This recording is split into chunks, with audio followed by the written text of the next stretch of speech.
Time for the news. All right, so first up in the news, Blizzard announces Joyous Journeys. I don't know why they had to name it, but Joyous Journeys in TBC Classic and the Wrath pre-patch. It is a 50% EXP buff that is supposed to show up, I think they said 2 to 3 weeks prior to the pre-patch, and then run all through the pre-patch until Wrath launches.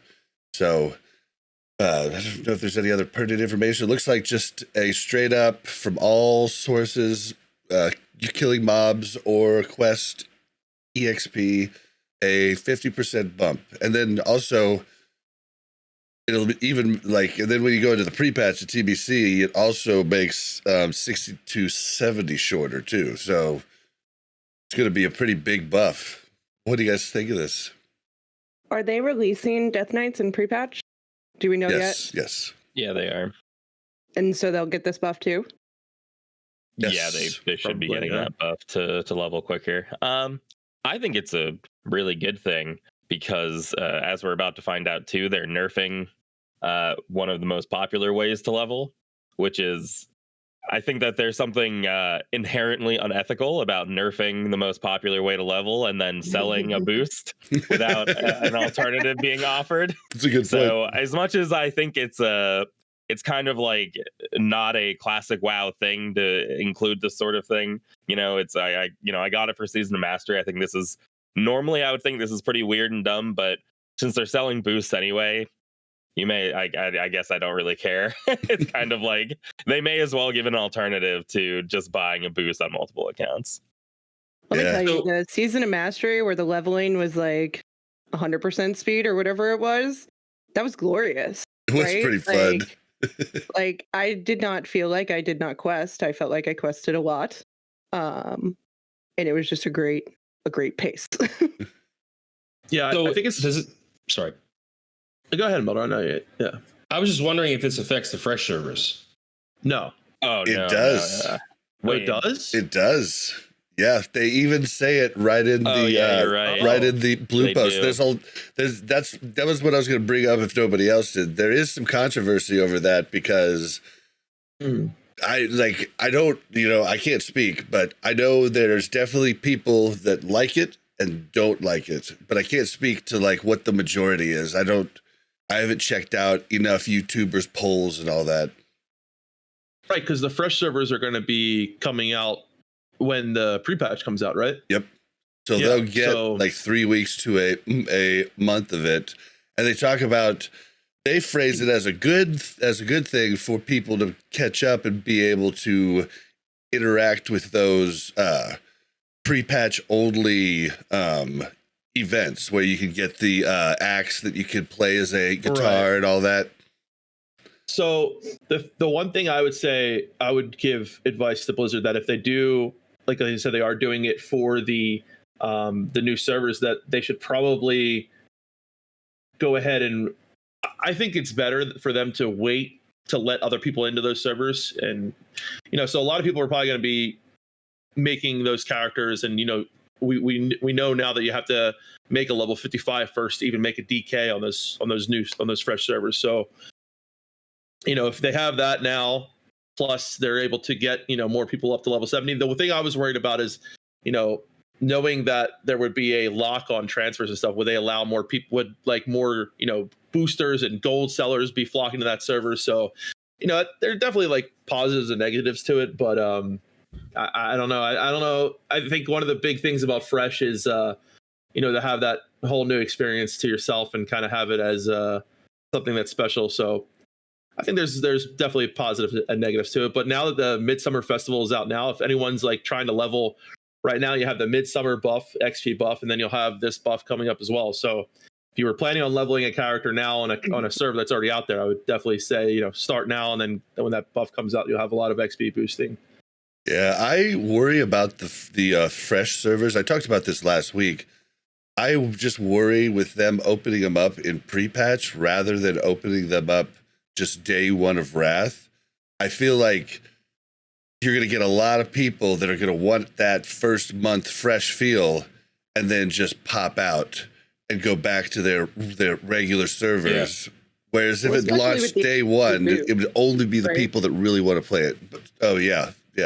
With the XP boost, I feel like that'll be more of an issue, right? But I also do agree that a lot of people coming back for Wrath that want the fresh Wrath experience aren't necessarily looking for the classic leveling experience all the time, right? It could be. And so speeding that portion up, I don't think is necessarily a negative to most of the people that want that fresh Wrath experience. But yeah, the fresh isn't targeted at people who want to enjoy leveling again. It's targeted at people who want to play Wrath without people bringing in their inherited gear and gold. I think that's kind of the distinction and why they don't care that they're adding a 50% boost, because there's just going to be other game modes presumably too that that you can play. If there's a TBC season of mastery or another season of mastery for vanilla, if you really want that like fresh 1 to 60, you can do it somewhere else too. But I think this is just targeting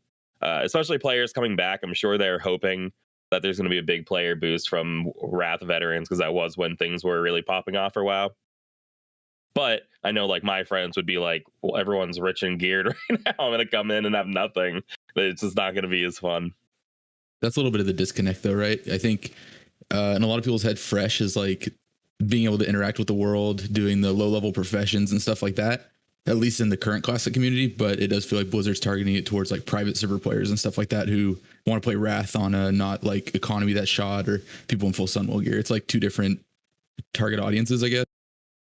Yeah, well, and I mean, if you look at it, almost, like I didn't know much about private servers prior to doing this podcast and everything, but I've learned a lot.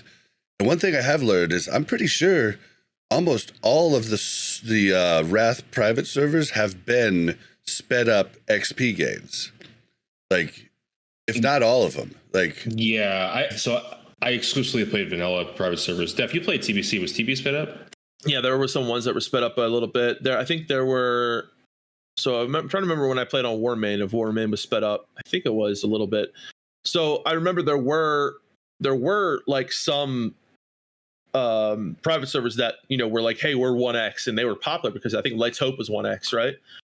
That's classic. That was classic. That was classic. Yeah, but still, there were a lot of different ones. I know that a lot of the later XP, private servers were sped up because people wanted to get to that level cap, sooner, because obviously, the game for a lot of people with a new expansion started there. But a lot of the classic private servers that we played on, like Light's Hope and whatnot, were 1 XP. So yeah, because I'm pretty sure. I'm just saying, like, when I looked into Wrath private servers, this is what I saw in Wrath private servers was the sped up. I think it's just XP. a distinction. That's just a distinction of the XP, I think, or the experience of vanilla versus like TBC and Wrath. Like I played TBC to get the rating experience that I missed out on, but I played vanilla to get the whole experience of an MMO again. But like Wrath, it's like, oh, I can't wait to level through Wrath. Like that's not the leveling. So the leveling experience in Wrath was already so much faster. You know, and like once heirlooms came out, like leveling was not a big part of Wrath. The end game was, and that's what I was going to say. I don't know, Bob. I don't think you're doing this, but you could. Another possibility, you could be conflating, like, so multiplying the XP versus how nerfed it became in Wrath 2. So it was already sped up already, like faster than TBC. And then I think what you're saying is some servers, on top of that, even multiplied it. I don't know. I think almost all of them did. There were like 5x or more, I think, a lot of the Wrath servers. Yeah. So I think that's kind of normal for them. Plus, if they're trying to target possible Wrath babies that still play retail, I mean, like, this probably, it looks really good to them too. And just for me, I was going to buy a boost on a priest, but with this, I'm like, hey, Mel, so what new character you want to work up with my priest? Like,